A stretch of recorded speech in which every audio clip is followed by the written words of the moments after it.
Look, we've all done it. That email inbox you were going to clean up last week still looks like a spam folder with trust issues. Those receipts you said you'd sort into that nice color-coded folder? Yeah. Still in a pile.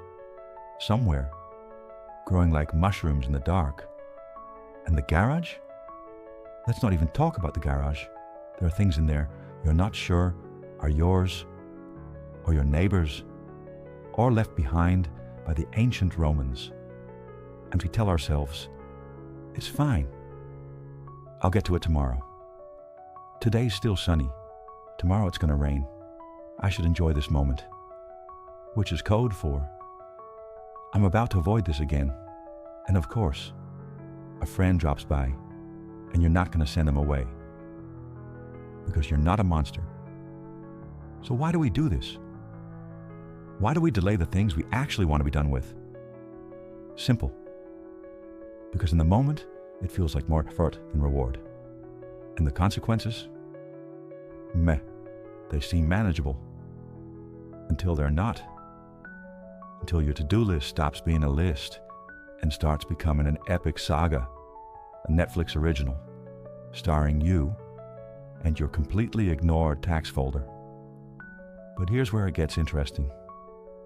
Let's say you sleep 8 hours a day. That gives you 16 hours left. Nice and productive, right? Now imagine you have around 100 energy balls to spend each day. Some days a bit more, some days a bit less. Depends on mood, sleep, and caffeine levels. A few balls go to the basics, waking up, showering, eating, pretending you're a functioning adult. A few go to texting your friends, scrolling through memes, and debating whether you're hungry or just bored. The rest? Work, family, deadlines, noise. Now here's the part no one talks about. Every thought, every little, oh right, I still have to, every guilt ping costs you energy. Even opening the garage to grab something and just seeing the chaos costs you energy. We walk in, see the mess, and instantly go, ugh, I really need to deal with this. Cue the mental drain. 2, maybe 3 energy balls gone, just from looking. Cleaning it might take 5 balls total, but thinking about it every day. That's 20th, minimum. The real danger of procrastination isn't the task. It's the mental tax. It's the open tabs in your head, the unfinished loops, the weight of should've that follows you from morning coffee to midnight scrolling. And sure, postponing, folding your laundry won't kill your spirit.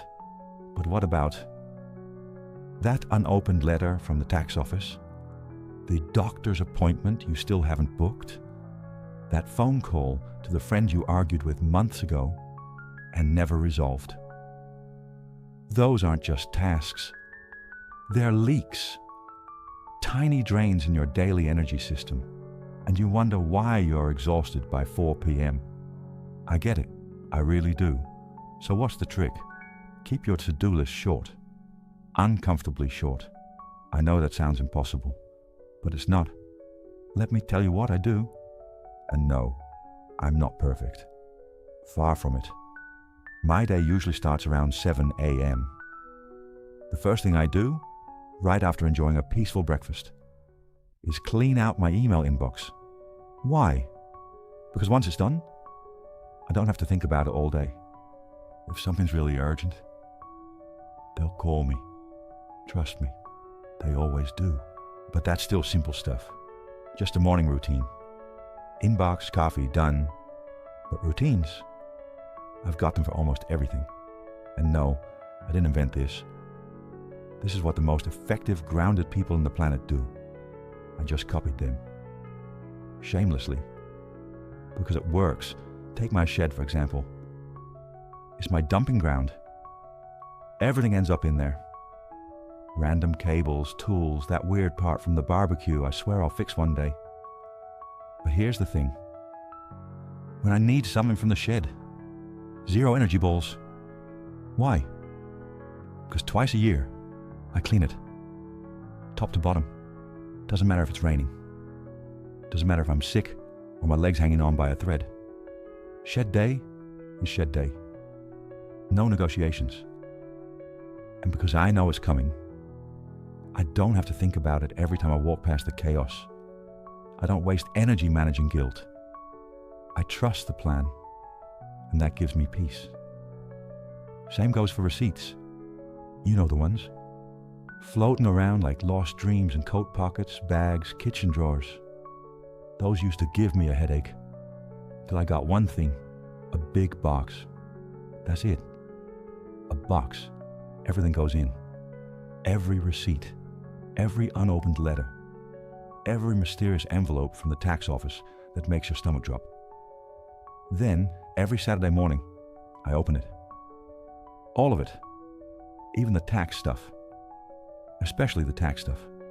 Because postponing it, that's what makes it scary. Reading it, usually it's just boring. And then it's done. But let's be real. Even this, the emails, the receipts, the shed, it's still entry-level procrastination management. The real lesson came from people way smarter than me, and it's this.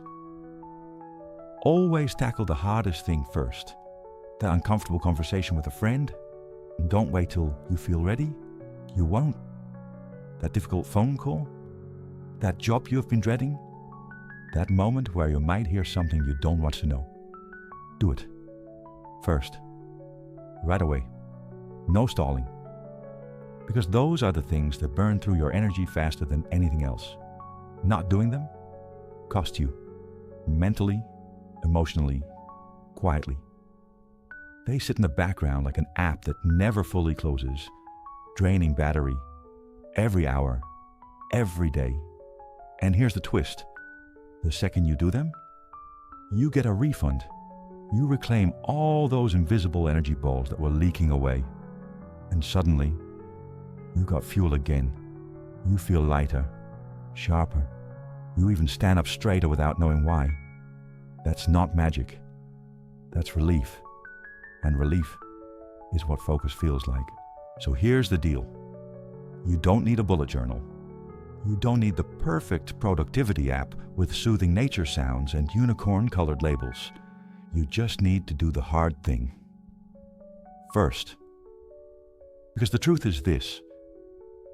It's not the work that drains you. It's the avoiding. It's the silent mental tug-of-war you fight every time you think, ugh, I still haven't done that thing. It's not the dishes. It's seeing them 3 times before doing them once. It's not the tax letter. It's pretending it doesn't exist while your nervous system throws a silent tantrum. It's not the phone call. It's rehearsing the conversation 47 times in your head and still not dialing. And no, you're not lazy. You're not weak. You're not bad at adulting. You're just tired of spending 60 energy balls on 3 energy ball problems. So make it easy. Wake up. Do the one thing you least want to do. Even if it's small. Even if it's messy. Even if your hands are shaking while you do it. And then enjoy the rest of your day. Like someone who just took a backpack full of bricks off their shoulders. That's what momentum feels like.